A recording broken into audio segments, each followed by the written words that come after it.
পিজিভিজি ১ নং পেপারের live assignment exam থেকে সংগ্রহ করা প্রশ্ন উত্তরগুলো। তো অবশ্যই তোমরা প্রশ্ন উত্তরগুলো খাতায় লিখে রাখবে।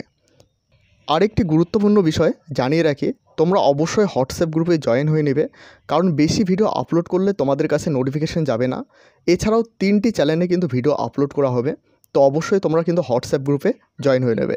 ভিডিওর ডিসক্রিপশানে লিঙ্ক দেওয়া রয়েছে, সেখানে ক্লিক করে অবশ্যই হোয়াটসঅ্যাপ গ্রুপে জয়েন হয়ে নেবে। ক্ষিতি অফ তেজ মরুত বোমকে নিয়ে লেখা রবীন্দ্রনাথের অভিনব রচনা কোনটি? এই প্রশ্নের উত্তর হয়ে যাবে পঞ্চভূত। 1395 শকে গ্রন্থ আরম্ভন, চতুর্দশ 2 শকে হইল সমর্পণ। কোন কাব্য সম্পর্কে এ কথা বলা হয়েছে? এ প্রশ্নের উত্তর শ্রীকৃষ্ণ বিজয়। রামকৃষ্ণ রায় কোন ধারার কবি? তার নিবাস কোথায়? এ প্রশ্নের উত্তর শিবায়নের কবি, নিবাস হাওড়া জেলার রসপুর গ্রামে। লিপিমালা কার লেখা, কত সালে প্রকাশিত হয়? এ প্রশ্নের উত্তর রামরাম বসু। এটি প্রকাশিত হয় 1802 সালে। বিদ্যাপতি কোন সময়ের কবি? এ প্রশ্নের উত্তর হয়ে যাবে চৈতন্য পূর্ববর্তীকালের কবি। ওরিয়েন্টাল ফেবুলিস্ট বাংলায় অনুবাদ করেছিলেন কে? এ প্রশ্নের উত্তর হয়ে যাবে তারিণীচরণ মিত্র। নবপর্যায় বঙ্গদর্শন পত্রিকায় রবীন্দ্রনাথের কোন উপন্যাস প্রকাশিত হয়?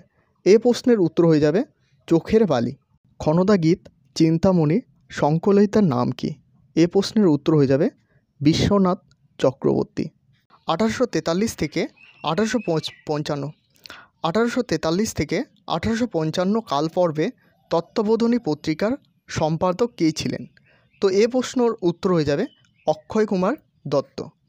পিজিভিজি 1 নম্বর পেপারের বাকি প্রশ্নগুলো কিন্তু এই ভিডিওর মাধ্যমে দেওয়া হলো, তো অবশ্যই প্রশ্নগুলো কিন্তু খাতায় লিখে রাখবে, কারণ এই প্রশ্নগুলো অ্যাসাইনমেন্ট এক্সামে এসেছে। তোমাদের প্রশ্নগুলো কিন্তু এদিক ওদিক দেওয়া থাকবে, কিন্তু এগুলো প্রশ্নই থাকবে।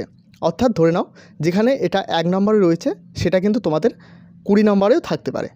তো অবশ্যই এই চ্যানেলে প্রথমবার হয়ে থাকলে চ্যানেলটিকে সাবস্ক্রাইব করবে এবং সাথে থাকা বেল আইকনটি প্রেস করতে ভুলবে না।